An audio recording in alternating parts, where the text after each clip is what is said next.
Well, my topic is Thank God, Thanksgiving. So everybody's songs have been perfect.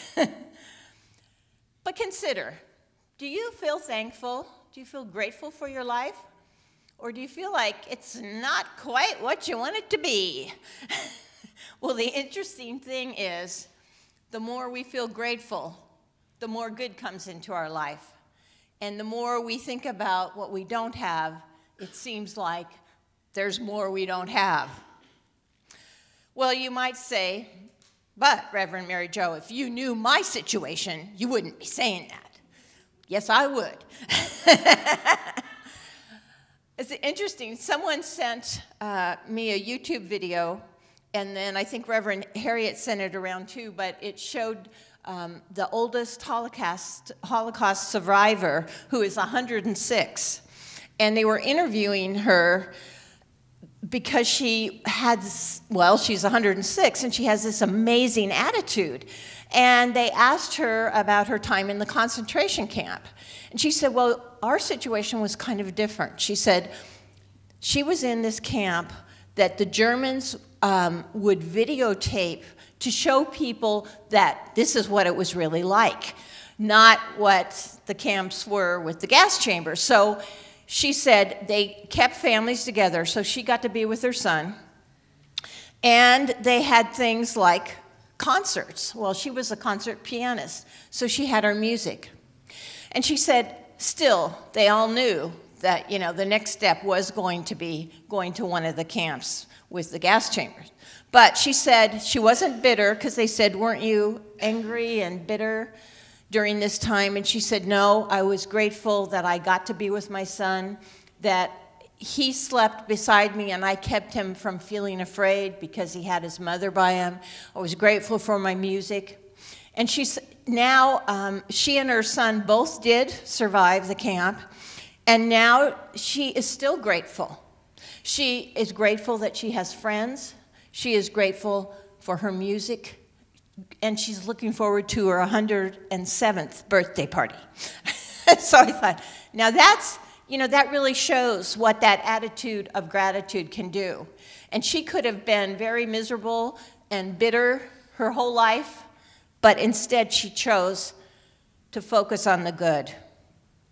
Well, wise ones really know that life is meant to be good. We're supposed to be happy and express it to the fullest. You know, I've talked to you about my mom before, but she's old, what they call old now, and she has that same kind of attitude of focusing on what she has instead of what she doesn't have.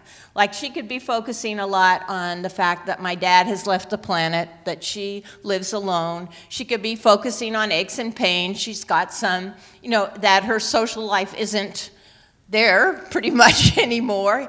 Just a lot of things. Instead, she takes a walk every day. She talks to the neighbors. She keeps up on politics.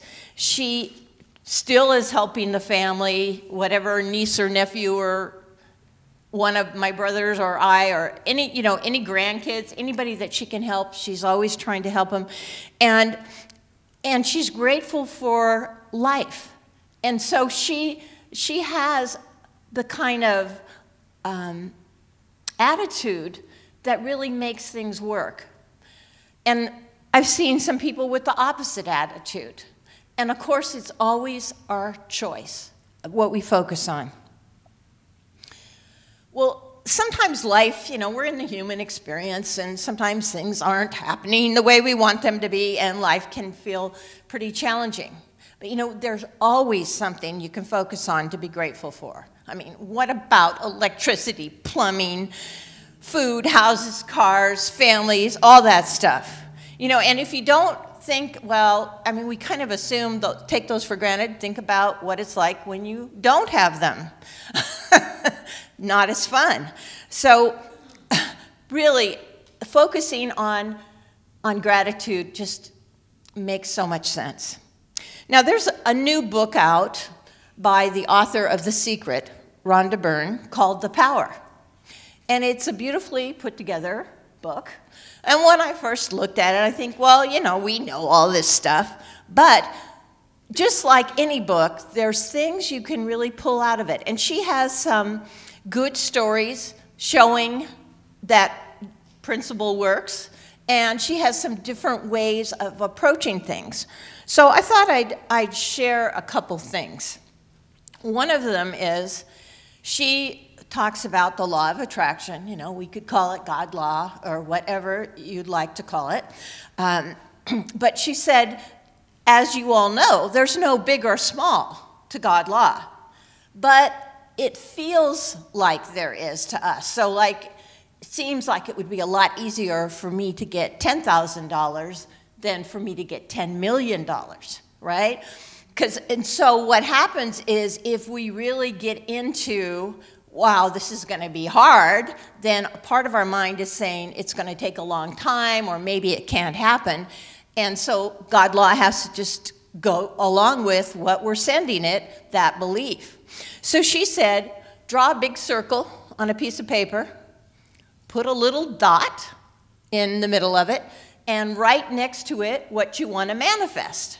So, and then remember, that little dot is the size of, to the universe, of what needs to be manifest, whether it's $10 million or $10. So I thought, now that's kind of a neat way if I'm finding myself getting caught up in limitation. And another thing she focused on was when we think we have a negative situation in our life and we want to change it, sometimes it feels hard to change. And she says, don't even think of changing it. Just focus on what you want, which is what we teach in Science of Mind all the time.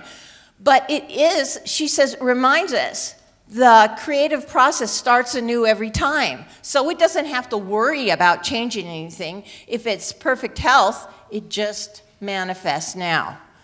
And as we've talked about in the past talks, in quantum physics, everything is changeable. Nothing's set in cement. Though it looks hard, it looks like it can't be changed. Of course, there's always a new possibility now, like in their song. Another thing that, that I thought was interesting in the book, and for me, you know, this isn't one I would use, but some people it might work for. She said when she gets caught into this feeling negative, and sometimes we really do get caught into that, she imagines she's on a horse, like the angry horse, or the worry horse, or the negative horse. And then she knows that's leading her to what she doesn't want. So she pictures herself getting off that horse and getting on a different horse. Now, you know, it's just a very simplistic, kind of a childlike thing to do, but what I like about it is whatever works for people.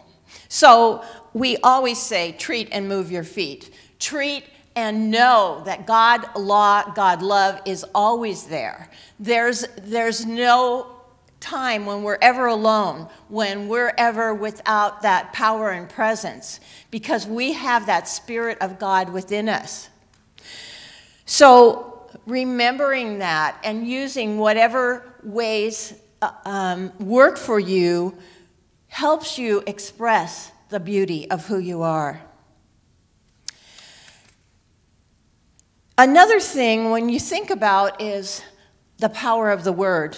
And we've talked about that before. But, you know, it's really interesting. I was observing it the other day. I was talking to someone, and they were talking about some heavy situations. And I could just feel my energy going down, and I felt heavy. If we really focus in on conversations like that, we're not adding to the beautiful consciousness of the world. We're actually bringing ourselves down unless we really keep that high consciousness. Or what about if we talk about somebody else?